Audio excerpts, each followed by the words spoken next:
Então, pessoal, vou tentar uma nova forma de repassar essas aulas, gravando primeiro e depois enviando a plataforma digital, né? Tentar com isso evitar que essas oscilações de sinal da internet atrapalhem o andamento da aula, né? Como tem acontecido quando elas são transmitidas ao vivo. Hoje nós vamos já introduzir um outro autor chamado Maldonado Torres, um autor qual nós já falamos aqui, né? Pois ele é quem propôs o termo giro decolonial. A aula já bastante falado, esse conceito já foi trabalhado e quero apresentar aqui uma outra contribuição dele, que é a ideia de colonialidade do ser. Essa ideia ela é extraída das contribuições de Fanon, né? Outro autor do qual nós já falamos, e que apresenta para a psicologia existencial um modo, né, de poder fazer um giro decolonial na noção de ser que se embasa essa psicologia. Noção de ser essa que é extraída da filosofia de Heidegger. O Heidegger que volta com o tema da ontologia para o pensamento contemporâneo, remetendo àquilo que ele havia colocado na filosofia moderna como o esquecimento da questão do ser. Então nós vamos precisar voltar um pouco a Heidegger para entender de que ele está falando sobre esquecimento do ser, entender como que a nova ontologia então proposta por Heidegger, a partir desse esquecimento, ela se dá na marcação da chamada diferença ontológica entre ser e ente, como que isso é criticado por um autor que foi um dos seus discípulos, né, de origem judaica, que foi o Levinas, e como que a crítica de Levinas a Heidegger acaba sendo bastante importante para o pensamento decolonial como um todo, a partir da contribuição de Dussel. E dessa crítica de Dussel à ontologia ocidental, sobre a qual também nós já falamos, foi possível, então, desde Fanon, entender isso que o Maldonado Torres está demarcando como colonialidade do ser. Então vamos lá, né? A ontologia heideggeriana ela é bastante crítica à ontologia vigente no Ocidente, a ontologia que repousa no pensamento cartesiano. Porque o Heidegger, a diferença ontológica que o Heidegger demarca é uma diferença que, segundo ele, tinha sido esquecida no Ocidente, que é a diferença entre ser e ente. O ser é a qualidade da coisa, aquilo que é uma determinada coisa. E o ente são as coisas, né, já naturalizadas, já postas no domínio do ser. Pode parecer um pouco complicado, um pouco abstrato, mas um exemplo simples né, a gente pegar essa caneta, o seu ente da caneta é a caneta mesmo, enquanto coisa. Sobre o ser da caneta, ou a condição que caneta é caneta, né? Se a caneta é azul, se ela é bic, se ela é em si mesmo uma caneta, já é a pergunta sobre o ser. O que ficou, segundo Heidegger, muito marcado no pensamento ocidental, desde Platão, é que aquilo que foi posto como um ser, ou seja, o ser caneta, no caso aqui do nosso exemplo, não se perguntava sobre a condição em que determinadas coisas foram postas desta forma. Como um exemplo, né? A palavra ideia do grego, originalmente, ela significa aquilo que se visa, significa o visado, falar assim, a maneira como eu percebo determinada coisa. Então, aí está a origem, quando a gente se pergunta sobre o ser do conceito de ideia, aí está a origem do que é a ideia. Quando o ente ideia é formado, e quando Platão, de alguma forma, coloca a ideia como conceito puro, que remete ao ser de tudo o que é, ou seja, a ideia de uma caneta não é bem essa caneta que eu seguro, né? O conceito de caneta que remete a um ente perfeito que mora lá no mundo das ideias, segundo Platão. Quando ele faz isso, quando ele transforma a ideia, que é a maneira como eu vejo, num conceito puro, ele termina por entificar o ser. Ou seja, aquilo que é aparece como já sendo, sem, né, esquecendo que aquilo que a maneira como determinado ente foi concebido como sendo foi um dia posto em questão, né, o ser desse ente.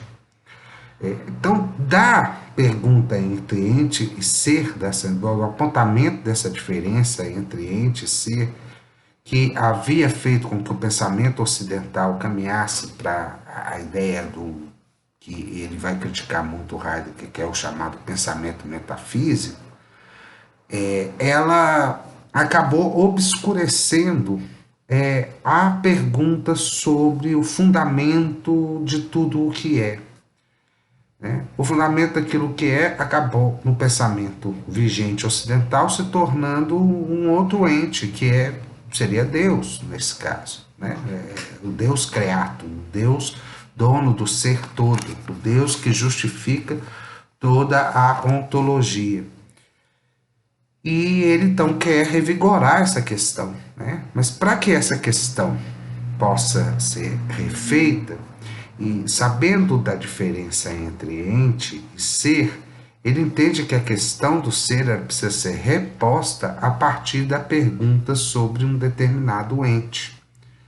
E o ente específico que traz a questão do ser é o ser aí, aquele que só é enquanto se localiza ou se situa em relação ao algo. Então, o ente que traz a questão do ser, né, de uma forma que o Maldonado Torres põe, de uma maneira muito mais simples do que eu estou falando, né, recai sobre o modo de ser humano. Quer dizer, todo o ser, né, é um visado, é uma forma, então, de qualidade, de qualificação, vamos chamar assim, não sei se a palavra é a melhor agora, mas é uma forma como determinado ente ganha sentido no mundo humano e passa a ser alguma coisa. Se o ente humano é aquele que, na maneira como se relaciona, no modo como existe, ele cria o mundo e cria o seu próprio conceito, né, de humano, e cria a noção de Deus e cria a noção de totalidade, é a ele que deve ser perguntada a noção de ser, e esse ser, né, específico, esse ente específico, quer dizer, se chama, dentro do pensamento heideggeriano, Dasein, né, o ser aí. Dasein esse que o Kusch já se remeteu ao falar do conceito de mero estar, né, Dasein esse que é a nova totalização da ontologia moderna.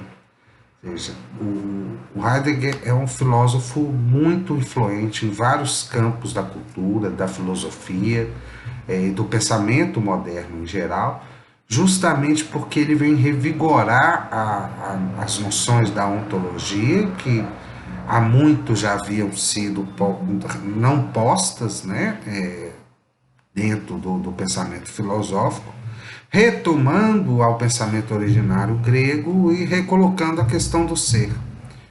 Então, daí, né, ao se pensar que tudo que vai se falar a partir de então vai ter que se voltar a Heidegger, ou voltar nessa noção de Dasein, ele é tomado aqui no texto Maldonado Torres como o princípio sobre o qual devemos partir para entender o conceito que ele está propondo de colonialidade do ser, né?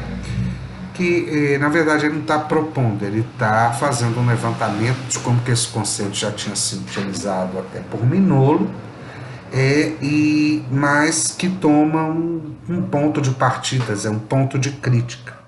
Se fazer giro decolonial significa situar o pensamento europeu sob a diferença da experiência latino-americana ou das experiências pós-coloniais, de uma forma geral, o conceito de Dasein heideggeriano é isso que precisa ser ressituado, recolocado, para que nós entendamos, então, a diferença da situação latino-americana, o mundo vivido latino-americano, de uma forma específica, e o mundo vivido pós-colonial, né, de uma forma geral. E quem vai apresentar esse mundo, né, tanto o mundo latino-americano de uma forma específica, quanto o mundo pós-colonial de uma forma mais ampla, ele vai tomar, então, o Frantz Fanon, quando ele vai falar dessa experiência vivida pelo colonizado. Né? Um capítulo chama atenção na obra Pele Negra, Máscaras Brancas, que chama A Experiência Vivida do Negro, né? Do Frantz Fanon. Pois bem, toda ontologia é um metasistema de um sistema. Quer dizer, na ontologia, e aí posto também na de Heidegger, sobre essa ideia de ser, nós temos a justificativa do como que um determinado sistema mundo funciona, do determinado sistema mundo a partir de uma noção de como as coisas são, ou a partir de qual e a pergunta que o Heidegger acaba tentando responder das condições que o ser humano é. Né? Então, ela é uma totalidade fechada. Né? Toda pergunta ontológica e toda resposta ontológica, ela acaba redundando numa totalidade.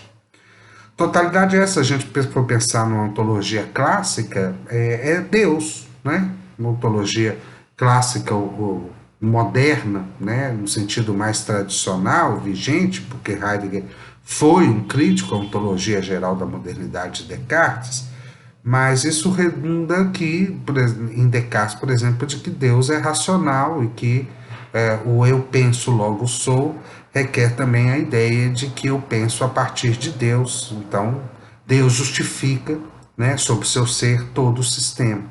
Daí a ideia de que esse Deus, sendo central a todo o sistema, ele é aquilo que justifica os modos de funcionamento de tudo que acontece, de tudo que é. Né? Mas a gente toma como exemplo o sistema indiano de castas, né? Como às vezes quando a pessoa nasce em determinada casta, a cultura hindu, a ontologia hindu justifica aquele nascimento, e isso redunda também na condição social, econômica da pessoa que nasceu em determinada casta, porque assim é justificado e assim se entende o ser. Né? Aqui poderíamos dizer, né, a centralidade do Deus cristão, da moral cristã, ela diz respeito, ela justifica, ou justificou por algum tempo, o poder central da Igreja Católica sobre toda a Europa, sobre todo o Ocidente. Se o Papa é o representante de Deus, ao Papa cabe então as ordens e o ordenamento do mundo europeu. Né? E o Dasein é um reordenamento de um determinado mundo moderno. E a justificativa ontológica de que se vai haver também da produção do pensamento nazi-fascista de Hitler. Né? Essa é uma crítica muito dura ao pensamento heideggeriano, mas não à toa. Né? O Heidegger ele acompanha o nacionalsocialismo, ele tece elogios ao governo do Führer, né, do comandante Hitler, e, ao mesmo tempo, cria-se uma ontologia cuja relação com a morte justificaria a relação desse mesmo país com um determinado ordenamento totalitário, na qual o país se coloca de uma forma autêntica, né, a verdadeira Alemanha, aquela Alemanha legítima que o Hitler propõe a resgatar, numa certa essência do ser alemão, e que, ao mesmo tempo, na guerra se arrisca à morte. Né? Ao se arriscar à morte enquanto uma totalidade de uma nação, ela recupera sua autenticidade. Eis uma das características do Dasein, que a psicologia toma emprestado, né, como uma estrutura possível de se compreender o indivíduo singular. O indivíduo singular, dentro da filosofia heideggeriana, seria o ôntico, né, aquilo que é concreto, aquilo que realmente acontece já no mundo, enquanto o ontológico é a ideia de ser sobre esse ôntico. Isso diz respeito ao seguinte: o Dasein é um ser para a morte, ele tem a morte diante de si, e para que ele se torne um Dasein autêntico, e nesse sentido, a tradução do idioma alemão mais próxima que a gente pode chegar ao idioma português é de um ser próprio que tem a propriedade de si, ele precisa se deparar com sua própria morte, que o singulariza e que o individualiza. Por isso essa justificativa da guerra do povo alemão se deparando com a própria guerra, se deparando com a própria morte. Ao se deparar com a própria morte, a maneira como a morte se desvela a uma existência é pelo conceito de angústia, pelo sentimento de angústia. Desculpa a palavra conceito antes do que é a própria angústia. Né?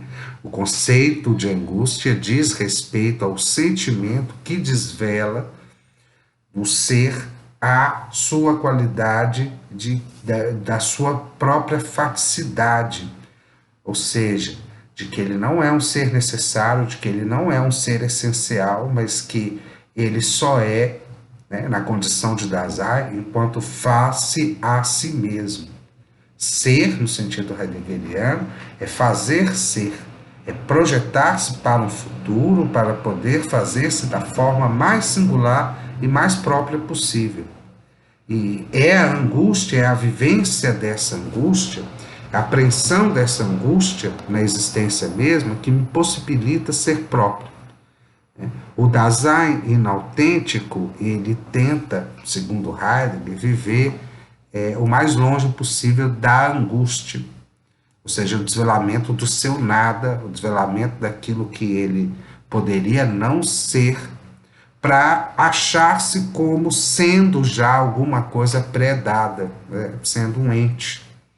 Isso aparece na filosofia de Sartre, né, de uma outra forma, talvez um pouco mais simples do que essa, como má-fé.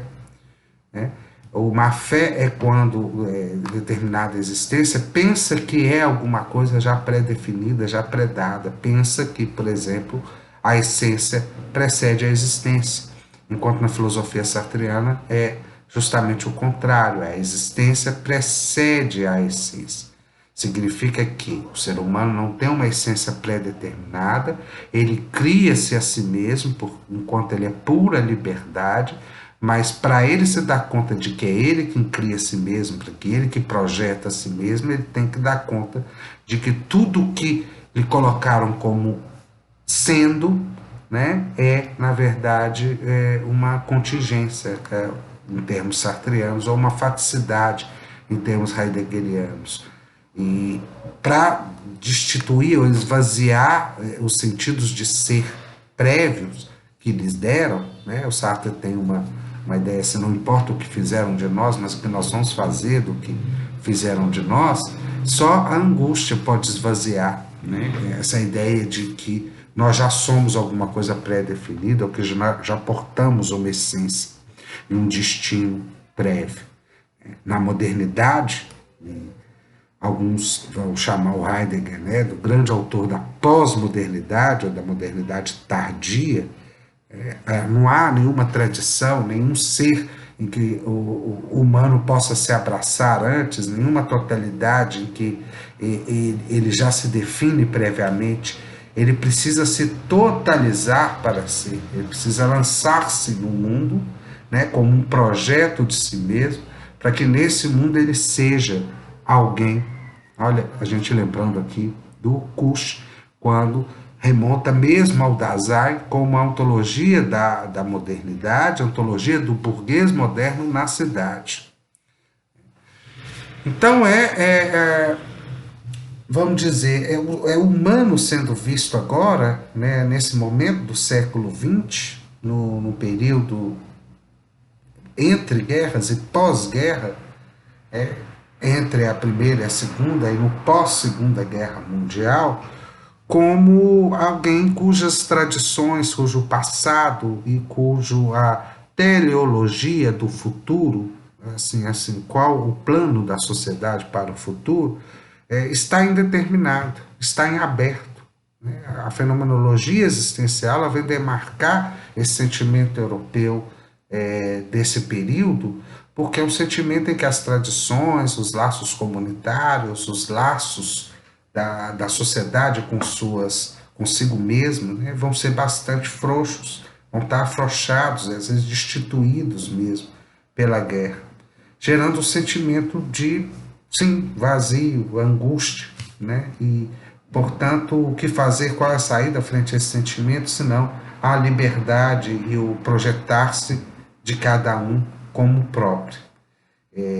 No caso do Heidegger, de uma nação como própria, né? A nação reivindicando a sua legitimidade, a sua propriedade sobre outras. Então, a gente, né, no sentido, seguindo aqui o raciocínio do Maldonado Torres, é muito bem-vindo o pensamento de Heidegger quanto crítico a um outro paradigma, uma outra ontologia que centrava na razão instrumental ou na capacidade racional que cada ser humano tem de planejar, prever, controlar o seu próprio futuro e a si mesmo. Os planos, vamos pegar os ideais franceses, né, que constituem o Estado moderno de liberdade, igualdade e fraternidade, e parecem não se cumprirem na cultura ocidental como um todo. Então, essa falência de valores, essa falência de referências, né, do que ser, né, e qual a ética a seguir, ou qual a moral a seguir, vai gerar um certo tipo de ontologia vazia, que para ser, né, ela se depara com a morte e que valoriza a sua liberdade, a sua propriedade de si como algo, né, maior, né, do que o eu penso cartesiano. Então, assim, como crítica à razão instrumental, o pensamento heideggeriano é um pensamento muito válido. Por outro lado, nessa mesma totalização do ser próprio, está embutido o burguês europeu e está desconstruído, né, ou está totalizado, é o termo assim, que nós vamos passar a usar agora, a ideia de outro. O Dasein ele vai ser entendido depois na filosofia heideggeriana a partir de várias flexões, ou seja, de várias categorias, entre aspas, que acessórias a ele e que demonstram a sua estrutura, né? As suas características. Por exemplo, o Dasein é temporal e ele inaugura a temporalidade. A psicologia aproveita muito disso, porque a partir disso a gente pode falar da temporalidade vivida, né, em cada sujeito, ou como os autores, né, o Boss e o Biswang, os iniciadores do pensamento heideggeriano, aplicando a psicopatologia e a psicoterapia, né, demonstram nas distintas patologias as temporalidades, a temporalidade depressiva, a temporalidade do maníaco, né, está aí no trabalho do Biswanger e do Gebsatter, também do Medard Boss. A espacialidade é um outro princípio, também outra flexão do Dasein, né, bastante utilizada pela psicologia. Mas uma desses existenciários, você vê que não ocupa um lugar central, né, como deveria se ocupar, é o ser com, quer dizer, O Dasein é com o outro, o Dasein está sempre relacionado no mundo dos outros. E a partir dessa ideia, esse existenciário em específico, segundo a crítica do Levinas, aí nós estamos avançando no sentido do heideggeriano, o heideggerianês, né? É que esse outro então é visto como uma extensão do Dasein, né? Ele não aparece como um outro, porque o outro é outra existência, ele seria outro Dasein. E né, das críticas que o Jaspers fez a Heidegger, falou assim, o Heidegger fala bastante, porque outro existenciário é a fala, né, a linguagem, ele fala bastante de fala, de linguagem, mas nunca fala da fala e da linguagem como comunicação, porque ele entende a fala, ele fala de uma fala autêntica, de uma fala poética, de uma fala que remete às estruturas do ser, mas a fala, me parece, perde esse sentido transitivo da relação que ela ocupa com o outro. Né? É uma crítica também que vem lá do Jaspers, né, sobre essa questão em Heidegger, mas é da que vem do Levinas, que vai nos servir de uma forma importante para um movimento de decolonização, é a ausência do outro, né, nesse pensamento. Esse outro é como que análogo àquilo que aconteceu na Alemanha hitlerista, uma grande comunidade de iguais totalizada a partir de uma única ideia de ser. O Dasein, então, é uma totalização e, portanto, a crítica do Levinas vem desconstruir essa ideia da centralidade de uma certa episteme que domina o pensamento ocidental como um todo e que domina também, né, não fica sujeito à crítica do pensamento heideggeriano para reinaugurar a ideia de uma metafísica do outro. Né? Então, assim, se a crítica do Heidegger vai à metafísica de Platão, vai à metafísica de Descartes, mas inaugura de alguma forma uma outra episteme e termina por inaugurar uma outra metafísica que justifica uma nova ontologia, o Levinas vai dizer que a ontologia, enquanto metasistema do sistema, ela sempre produz uma totalização. Essa totalização é uma maneira como o sistema, né, funciona como um todo, em que as pessoas que se incluem nesse sistema acabam sendo fetichizadas, ou seja, tomadas como uma função desse mesmo sistema. E como que, ao serem isso, ao serem um objeto fetichizado desse sistema, acaba se confundindo esse outro existente, ou cada um existente, como uma totalidade do seu modo de funcionamento. Deixando isso um pouco mais simples, como a gente pode tratar, às vezes, um funcionário do sistema, né,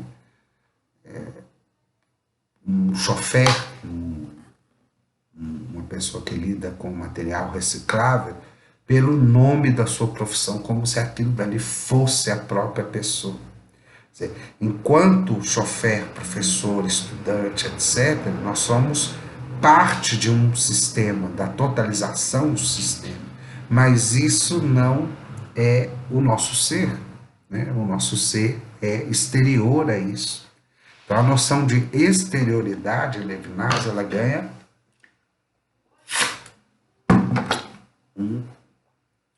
um privilégio, ela ganha um lugar de destaque e de fundamento da filosofia, né? Uma só obra que chama da existência ao existente, assim, da existência, pensar toda a ontologia para pensar a partir do existente, para pensar no chofer não como chofer, mas pensar a partir de uma existência outra, pensar no outro não como aquele que possa ser compreendido, porque toda tentativa de compreensão, de análise, ela está dentro de um determinado sistema. Isso aí não serve, né? Na psicologia, quando a gente compreende ou analisa ou interpreta um outro, nós não estamos interpretando o outro, nós estamos interpretando uma função dentro de um sistema, porque toda interpretação, toda forma de entendimento, toda forma de análise daquilo que nós pressupomos como sendo um outro, ela já está subentendida, né, de que aquele outro é um sujeito, aquele outro é psicótico, aquele outro é neurótico. Assim, a função que aquele outro exerce em determinado sistema acaba tomando a sua totalidade como outro. É frente a essa crítica que o Levinas vai propor que a ética seja a filosofia primeira e não a ontologia, e não cada episteme. Quer dizer, a interrogação do outro enquanto exterior a todo o sistema deve ser o ponto de partida de todo o pensamento. E frente a esse outro requer-se, né, não um entendimento, uma análise ou qualquer outra coisa, mas justiça. E que interessante, o Levinas está falando enquanto um judeu, dentro, sendo aluno do Heidegger, simpatizante do Partido Nacional Socialista. Ele fala como um judeu, né, cujo povo perdeu, né, sua dignidade humana, né, naquele mesmo sistema totalizado defendido pelo Heidegger. Quer dizer, a grande questão, então, da ontologia, o grande esquecimento da filosofia europeia nesse sentido, não é exatamente da questão do ser, né? A questão do ser, ela estava de alguma forma respondida já, talvez ela precisasse ser refeita, como Heidegger colocou, mas esse não era o grande problema, mas o grande problema era o esquecimento do outro, né? E o Holocausto judeu foi uma evidência muito forte disso, né? Como que determinado sistema ontológico permitiu que a desumanização, ou o tratamento subalternizado, objetivado, que se deram ao outro do pensamento europeu. E isso abre uma brecha muito interessante, né, da ontologia da modernidade para se pensar os outros, então, da periferia, do sistema mundo moderno colonial. Né? Assim, quanto que determinadas epistemes, determinadas formas de ser, determinados costumes, determinadas colorações de pele não estavam incluídos nas ontologias modernas. E nunca, né? Aí, pelo Heidegger, né? Qual era a ideia que se tem ali, ou que tipo de pensamento, de reflexão os autores europeus fizeram sobre a colonização? Nenhum. Né? O Heidegger é um autor que já sabia de colonizações vigentes na época e sabia um pouco, né, da condição dos países subalternizados depois da realidade pós-colonial. Então esse outro, né, e o Dussel faz muito isso, o Levinas inspira muito o pensamento dusseliano, esse outro que o pensamento decolonial está reivindicando é o outro da condição pós-colonial, né? E o Maldonado Torres vai dizer, olha, quem de alguma forma colocou esse outro, colocou uma outra condição de existir, foi o Franz Fanon, né, que vai falar a partir de uma experiência que ele vive como aquele que foi colonizado. Aquele que é, portanto, né, ele demonstra a sua exterioridade do sistema do sistema mundo colonial, a sua exterioridade frente à ontologia ocidental, que não sequer o pressupunha, né? Ele sequer tinha lugar. Quer dizer, uma coisa que o Fanon sempre fala, né? Que ao preto ele não é dado um lugar de razão, não é dado um lugar de enunciação de discurso. Né? O Sartre faz uma ironia com o prólogo que ele escreve da Condenados da Terra, que ele coloca, olha, né? Eles falam, eles podem falar no idioma ocidental, podem pensar, podem refletir sobre a sua condição. Então, o Fanon vai trazer um outro lugar ontológico, né, um outro modo de ser que a psicologia existencial não visa, porque a psicologia existencial se inspira nessa centralidade ontológica do Dasein heideggeriano. Embora, para a gente fazer justiça, né, nem todos os autores ficaram tão presos a Heidegger. Talvez o grande exemplo do autor que mais foi fiel ao pensamento heideggeriano, né, entre as ciências psíquicas seja o Medard Boss. Mas o Biswang ultrapassou um tanto a Heidegger. Né? Outros autores, como Slazin, que foi muito influenciado pelo Heidegger, também ultrapassou. E ultrapassou justamente na ineficiência ou na insuficiência que o Heidegger tinha da noção de intersubjetividade ou de relação com os outros. O pensamento de Heidegger é autocentrado em si mesmo, totalizado na sua própria existência, acaba gerando sobre, né, as análises dos seres ônticos, as análises dos pacientes, dos sujeitos que eram atendidos, análises que não trazia como um pressuposto importante, né, como ponto de partida, a relação do terapeuta para com seu paciente. Né? Então, são análises que ficam muito de fora. O próprio Biswang fez muitas análises assim, né, como se olhasse exterior e pudesse compreender toda aquela existência, sem que aquela existência, né, sendo o seu próprio modo de desvelamento daquilo que ela se desse em relação ao terapeuta. Coisa que a psicanálise já havia tratado sobre o conceito de transferência. Né? Mas o Biswang mesmo muda, ele vai evoluindo isso e vai trazer a noção de eu-tu, do Buber, por acaso também é um pensador semita, né, um pensador de origem judaica, que, assim como Levinas, tem essa preocupação, porque no pensamento judaico, o outro, a comunidade, né, a relação cara a cara, ela já demonstra ser muito importante. Né, o próprio pensamento de Jesus. Né, ele traz essa noção de outro, essa noção de laço com o outro, com uma forma bastante central. Né?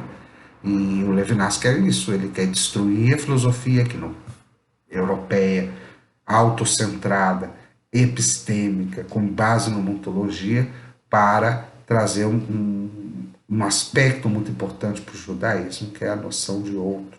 E, portanto, seria a ética, do ponto de vista central. E é disso que eu proponho na terapia existencial da libertação, né?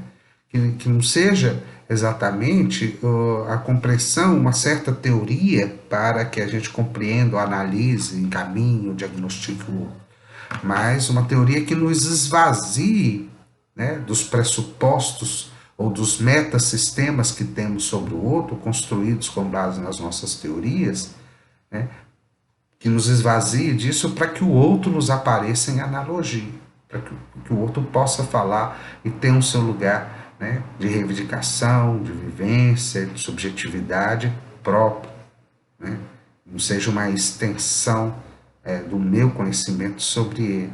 Por isso, os trabalhos em psicologia existencial da libertação, eles propõem serem trabalhos voltados para aquilo que o outro apresenta, para as necessidades que o outro precisa em termos de dignidade humana, né?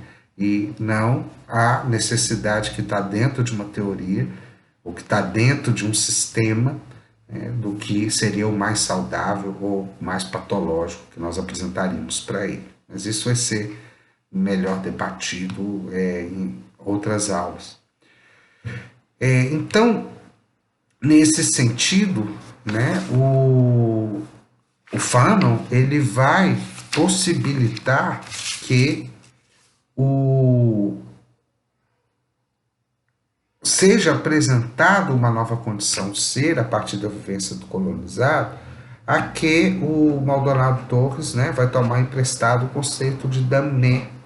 Damné é condenado em francês, né, inspirado na obra do Fanon, Condenados da Terra, em que determinadas características próprias ao Dasein se dariam de formas distintas, porque as noções, por exemplo, relativas à morte e a noção relativa à liberdade, são outras, né?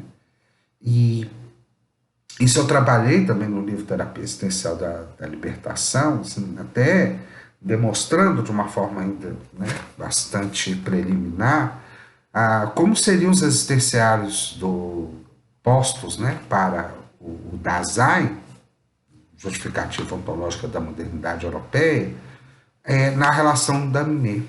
Falei, o que é o Daminet? O Daminet é aquele que vive sob a condição pós-colonial.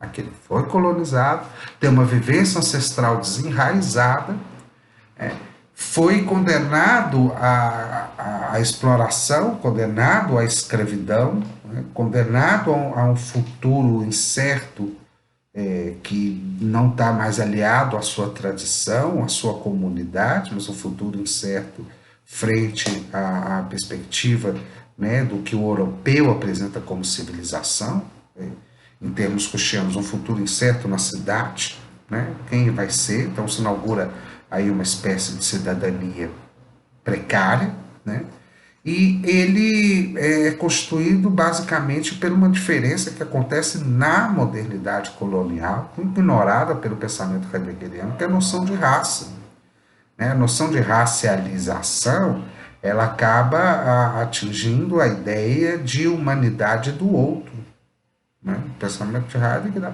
pelotas para isso, Sartre sim cuida disso, né? Depois do Ser e o Nada, muito depois. E a raça, né, quando nós comentamos de Fanon, o Lucas falou isso, né, um especialista em Fanon, o negro é uma categoria inventada pelo Ocidente, né, para dizer de algumas pessoas que podem não ser tão humanas quanto os europeus. Dentro da noção clássica da ontologia, é engraçado falar clássico da modernidade, né?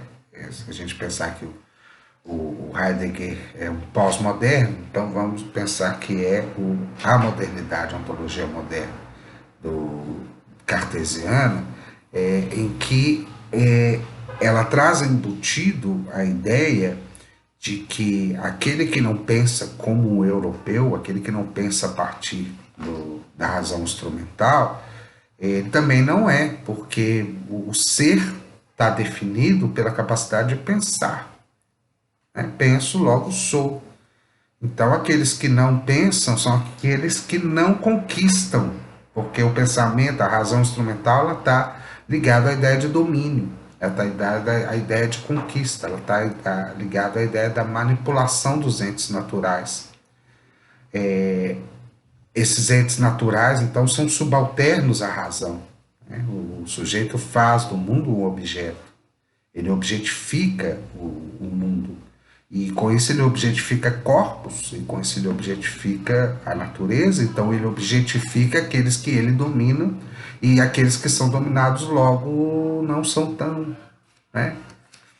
E é interessante quando a gente pensa em outras perspectivas de outros povos, a ideia muito presente, né, nos ameríndios americanos, obviamente, não era da conquistar o outro, mas sim de absorver, de trazer esse outro, convidá-lo ao seu sistema cosmológico. E por isso eles foram muito inábeis na guerra, eles foram muito inábeis em relação aos europeus para poder conquistá-los ou dominá-los, não porque eles eram menos evoluídos tecnologicamente, não porque eles tivessem uma moral abaixo do europeu, que é mais ou menos isso que a gente pensa, né? Que um povo que domina o outro, logo esse povo é mais evoluído. Não, é porque eles não tinham essa intenção dentro da sua justificativa ontológica. Né? É só uma justificativa ontológica de que aquele que pensa, que o pensamento e que a razão está ligado às forças de domínio é que podem ir dominar e justificando o seu ser a partir do domínio do outro. E esse eu que pensa é um eu, como bem aponta no texto Maldonado Torres, é um eu masculino, centrado no falo, né, que feminiliza enquanto pejorativa os demais entes e os demais entes vai junto os corpos que não pensam, entre aspas. Né? E sobre esses corpos fala muito bem Fanon, né? Se sentindo num corpo desse que é visto como objeto, ou é visto como análogo ao animal, é visto como aquele que não pode raciocinar, é visto como aquele que não tem liberdade, é a partir dele que ele vai dizer. E essa relação, então, da mulher com a morte, ou com a sua liberdade, é muito diferente daquilo que foi proposto para o Dasein heideggeriano. O Dasein heideggeriano, como eu disse, ele se angustia com a morte que é desvelada pela angústia e que dá a ele uma sensação de nada, uma sensação de que ele não é, que ele pode vir a ser a partir desse dado, mas é que ele não é. O Dasein, como eu já disse, ele pode voltar não que ele pode voltar, ele pode perder a sua propriedade quando ele se faz enquanto inautêntico. Ele se faz como inautêntico justamente quando ele não se angustia com a morte, não se angustia como seu ser próprio. E aí, em termos bem gerais, que ele é aquele Maria vai com as outras, né? Ele é aquele que vai ser o Dasman, como diz o Heidegger, o domínio do agente, em que ele cai nas multidões, ele cai na massa, na massificação, e por isso nunca questiona sobre si mesmo. Ele cai no mundo dos entretenimentos, no mundo das distrações, no mundo do afã de novidades e não volta para si mesmo. Essa angústia, então, aparece muito para o Dasein daquilo que esvazia o seu ser. Assim, né? Se o Dasein não é próprio, ele é qualquer Dasein. Né? Ele é um ser, um qualquer, ser tão contingente, ser tão necessário para um sistema, é a grande angústia do Dasein. E essa talvez não é a grande angústia, seja a grande angústia do Damné, porque o Damné ele já está no mundo, no sistema mundo colonial, como ninguém. Né? Assim, com esse mesmo lugar em que não é exigida uma propriedade, porque a propriedade tem até um análogo econômico. Ter propriedade de si é ter propriedade sobre algumas coisas, né, que engendram o ser, que o possibilitam ser de determinada forma. O Damné, como não tem, como aquilo que, né, ele dá, porque ele justamente ele não pode dar, então tudo dele de alguma forma ele é dessituado, está à margem do sistema mundo. E a questão dele não é voltar a ser nada ou voltar a ser mais um. Essa é uma questão muito própria à vivência europeia burguesa. Né? É interessante ver isso nas classes médias, né, latino-americanas, como às vezes elas precisam esboçar que elas são. Né? No caso, foi mediatizado aí lá, o que aconteceu lá no Rio de Janeiro, da mulher dizendo, em relação ao marido, de que ele era um engenheiro civil melhor do que você. Né? Quer dizer, o anel de doutor, os símbolos que possibilitam que o outro seja, que o outro tenha uma propriedade, ela está justificada por uma certa ontologia que valoriza a propriedade ou a singularidade, né? E não a massificação. E há uma coisa muito específica no latino-americano, dentro dessa afirmação do que eu sou enquanto possuo, ou que eu sou enquanto eu tenho determinado título, um medo, a angústia de ser qualquer um como o negro, ou de ser qualquer um como qualquer trabalhador. Essa divisão do trabalho braçal, do trabalho intelectual, dá àqueles que exercem o trabalho intelectual a ilusão de que eles são mais, né? De que eles já têm um lugar na cidade e, portanto, são, e que o outro não é, né? Na ordem da ninguém-dade. Então, Damnê, ele não participa dessa luta. O que o angustia não é o nada. O que angustia não é uma volta a um estado contingente. O que angustia não é o contato com a morte. Essa é uma coisa importante. O contato com a morte refere-se ao nada, desvelado pela angústia. A morte não está à frente a ele, a morte está do lado dele, ela é cotidiana, ela é ordinária, ela acontece todos os dias. E a grande questão dele é permanecer vivo. Permanecendo vivo, ele está aí vulnerável aos ciclos da vida.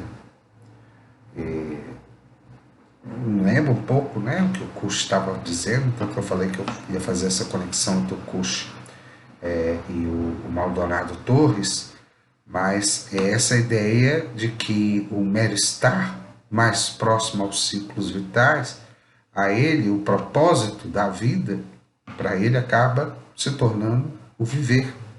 Né? Algo semelhante faz Reich, por exemplo, que o Reich se dedica muito aos trabalhadores. O Reich não tem um apelo a uma clínica burguesa aristocrata, como teve o seu mestre Freud. O seu ponto de análise era os trabalhadores. Então o Reich toda hora questiona essa ideia de sentido da vida, muito própria à ontologia, né, que o Dasein revela, e os sentidos da vida. Quer dizer, o que é mais valoroso para o trabalhador haitiano não é o sentido da vida, o que ele vai fazer com a vida para lá, o que projeto que ele vai se fazer ser, mas os sentidos da vida, né? Na ideia da fruição, na ideia do estar vivo.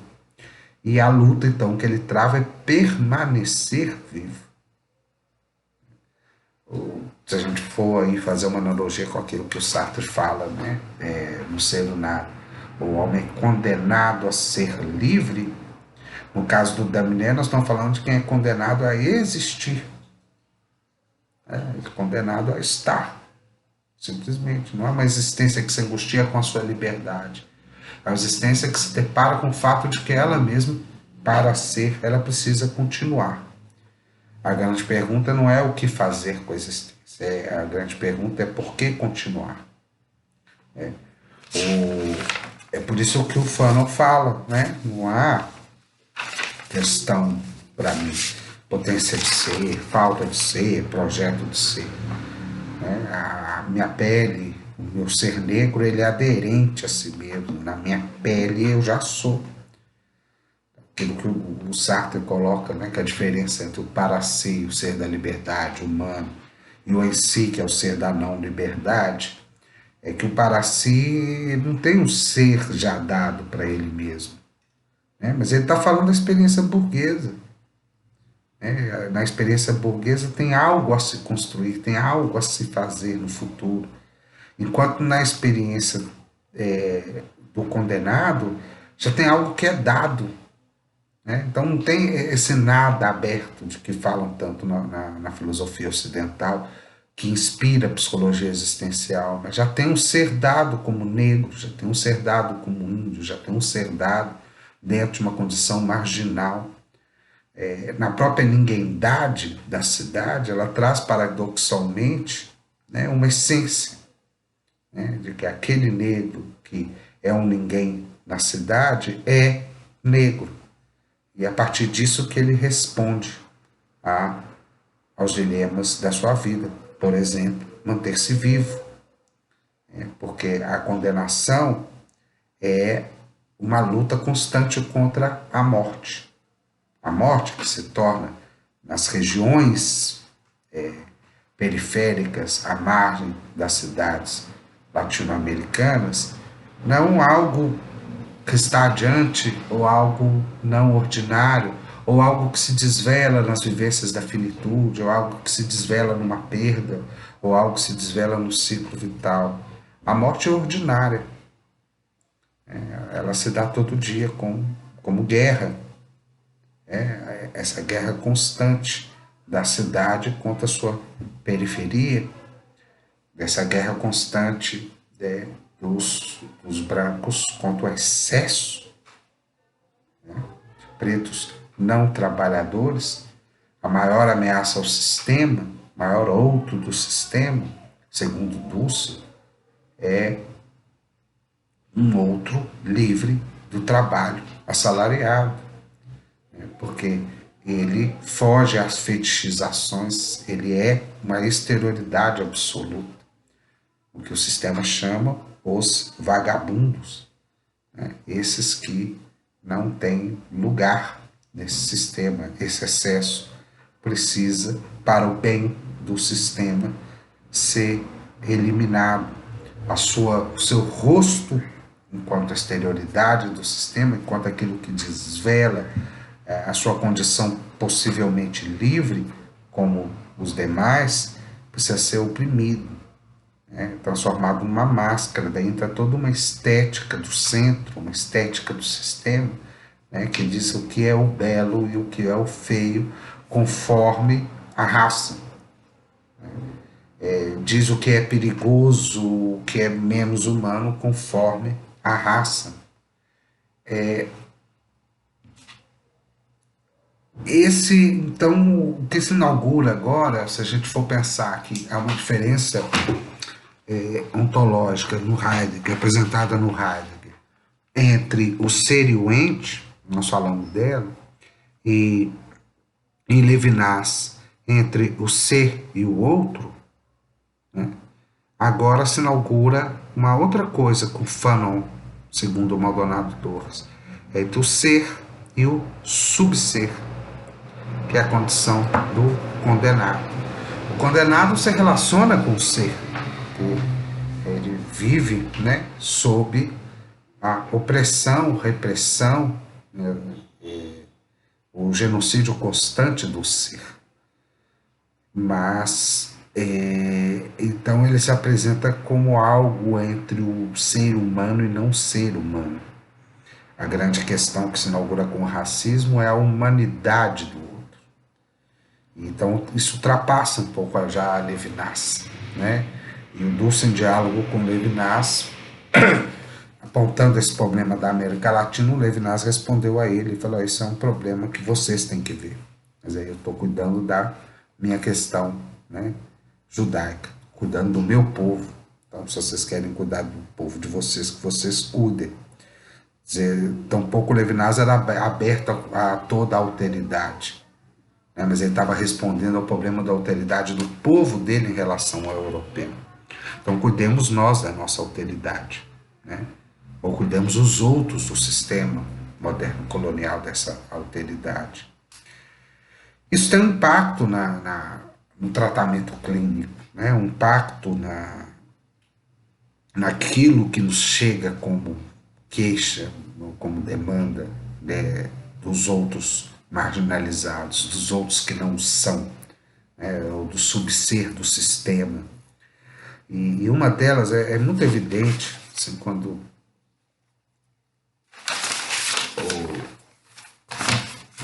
as noções do subser ou do condenado, elas são muito espelhadas no corpo, um corpo em constante estado de alerta, em constante estresse, por estar sempre ameaçado de morte, né? A veiculação com a morte, a vivência da morte, ela não se dá como uma angústia, um vazio, um esvaziamento, que é um sentimento existencial de não sentido. Ela se dá, muitas das vezes, na maioria das vezes, como reação do corpo ou da vida que quer permanecer viva. É o constante estado de alerta disso que nós damos na psicologia biológica, né? Que com um organismo, um mamífero, frente a uma ameaça, ele entra no estado de fuga, né?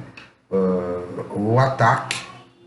Isso, dentro de determinada cultura, como ele é oprimido tanto na fuga quanto no ataque, ele traz para si esse estado de alerta, né, que traz um estresse constante, uma hiperreatividade, que às vezes redunda em quadros depressivos ou ansiogênicos, né? Os transtornos de ansiedade são comum da clínica popular, e os transtornos relativos a isso também.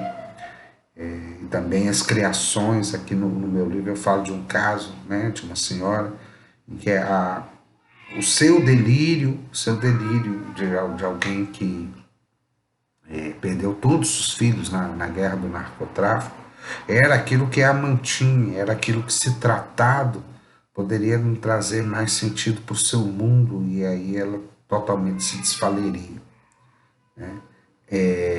Então traz a loucura, né? E uma loucura já não mais extraordinária, já não mais uma loucura que rompe com um determinado sistema do ser que é normal, como ontologia do ser normal, né? Ela é uma loucura ordinária, é como se essa própria condição de margem já fosse louca o suficiente para que o ajuste a ela se dá também de uma forma delirante, muitas das vezes. O ser do sistema, para seguir sendo, para poder projetar-se como liberdade e propriedade, ele mata o outro.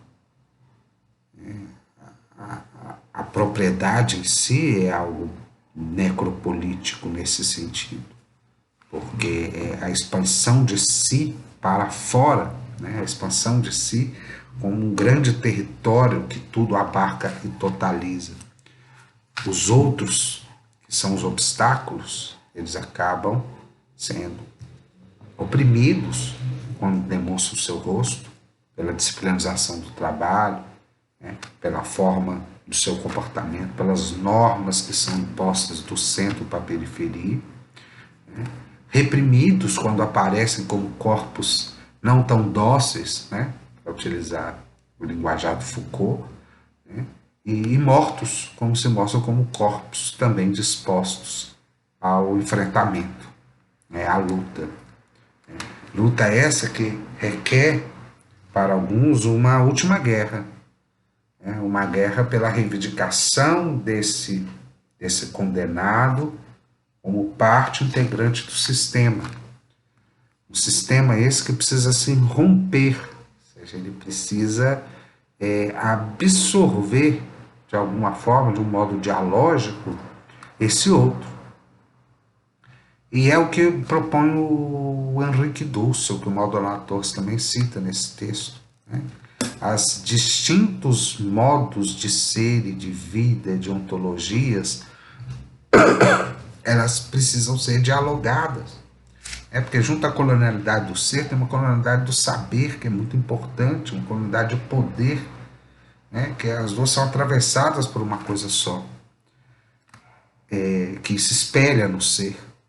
Então, o saber popular negado, né, pelo movimento do epistemicídio, que se dá sobre a prevalência da ciência e da filosofia de origem grega sobre todos os outros demais saberes, e o poder popular, né, também é destituído, justamente pela organização do Estado e das instituições hegemônicas sobre o poder do povo, ele precisa ser recuperado com base nas suas especificidades, né, culturais, nas suas especificidades de ser, em relação aos outros. Então, esse é um convite que o Maldonado Torres faz no final do texto para romper uma determinada lógica monológica, ou seja, de um único saber, de uma única forma, de um único ser, para um dialogicismo radical, né, em que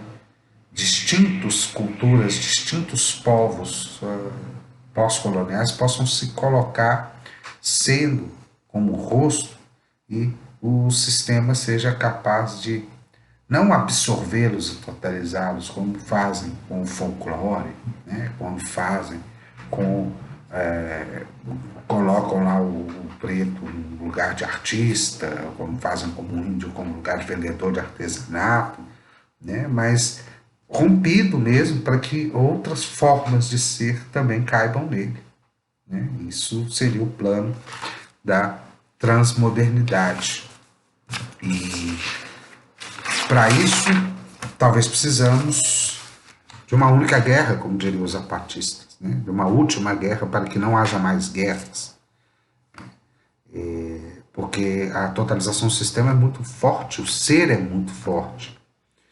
A justificativa ontológica daquilo que vige a massa,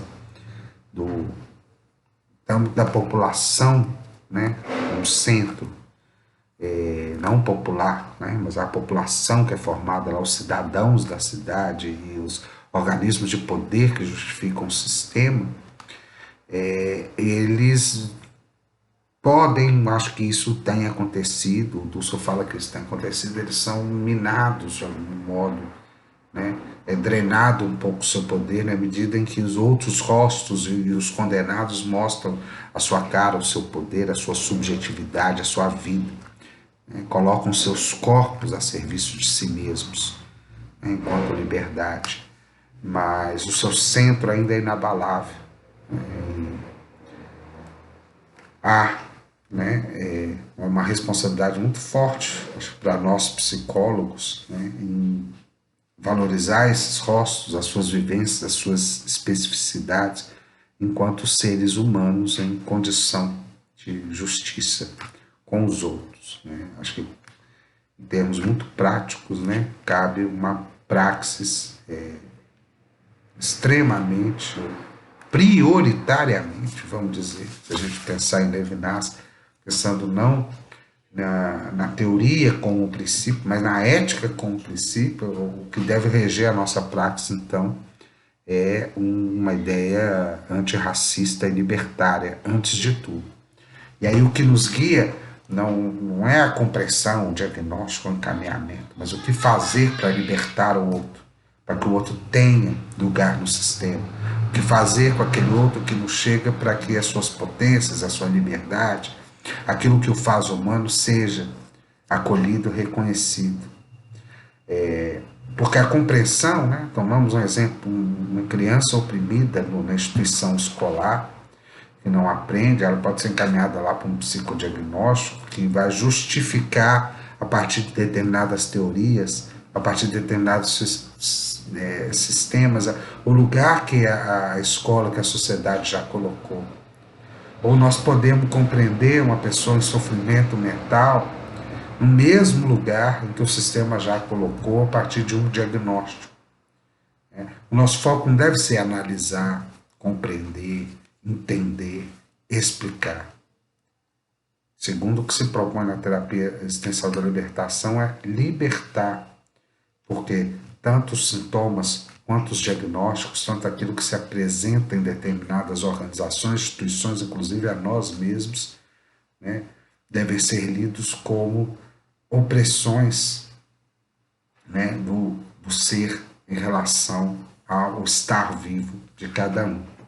O Kusch falava que a psicanálise ela conseguia até entender os sintomas, né? Ela pôde ter um lugar para alguns expressões vitais que antes o sistema psiquiátrico, o sistema médico não aceitava. A histeria é um lugar, é uma expressão das mulheres, né? Própria às mulheres, dado esse nome, patologizado dessa forma, mas sempre ocorreu. O problema dela é quando tratou, né, de amaciar ou domesticar esses impulsos da vida para o sistema da cidade. E uma prática da libertação é dar vazão a essas expressões da vida, possibilitar que elas se expressem, né, e trabalhando junto com os dispositivos de saúde pública, as políticas do terceiro setor, dos coletivos, os movimentos sociais em lutas, para que elas continuem e possam ter lugar de expressão. Ao invés de corrigir quem ouve vozes, para que não mais ouçam vozes, criar uma grande comunidade de pessoas que ouvem vozes, que essas vozes sejam escutadas, ouvidas e faladas, né? Ao contrário de tratar ou tentar adequar ao sistema um adolescente em conflito com a lei, possibilitar e facilitar espaços que aquilo que é expresso no conflito com a lei seja dito ao sistema, né, seja expresso a sua condição de miserabilidade, a sua pobreza cultural, né, as formas como as comunidades se organizam, o problema relativo ao tráfico de drogas possam se expressar numa voz jovem, adolescente, né, reivindicadora de um outro lugar. Acho que esse é um compromisso que não se faz com base nenhuma episteme, nenhuma teoria. Né? Se faz um compromisso ético de decolonizar, né, que a ontologia base da psicologia existencial que justifica um sistema totalitário de dominação de um certo tipo de indivíduo, né, determinadas classes sociais, privilegiado no sentido em que ele segue aquilo que é hegemônico, né, frente aos outros que, para que eles são cativos. Né? É libertar do cativeiro. Né? Essa é a proposta que nós vamos aos poucos já adentrando nela da terapia existencial da libertação. Um abraço, eu vou postar esse vídeo agora, né? Não sei se vai estar disponível aí, eu estou gravando na sexta-feira, vamos ver como é que o sistema informático vai me ajudar aqui, tá bom? Então, um ótimo final de semana, cuidem-se aí, né? Todas as questões relativas à pandemia, que tem demonstrado, mais uma vez, algumas condições subalternas. Né? São 6 vezes mais negros que morreram durante essa pandemia do que brancos. O uso desses protocolos que o governo tentou implantar e conseguiu implantar em alguns municípios parece ter levado mais pessoas à morte do que, né, salvado vidas. Há uma economia aí bem calculada sobre o que se gasta com a previdência e a vulnerabilidade das pessoas idosas a essa doença.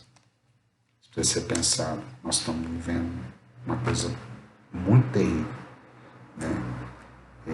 Nesse país que em cada momento atualiza a colonialidade que está presente, né? Que algumas vidas valem mais, né? E outras são descartáveis, né? Porque podem exceder a capacidade do sistema de totalizar. E isso que precisamos superar como sociedade, como seres humanos, para as gerações futuras. Um abraço para todo mundo.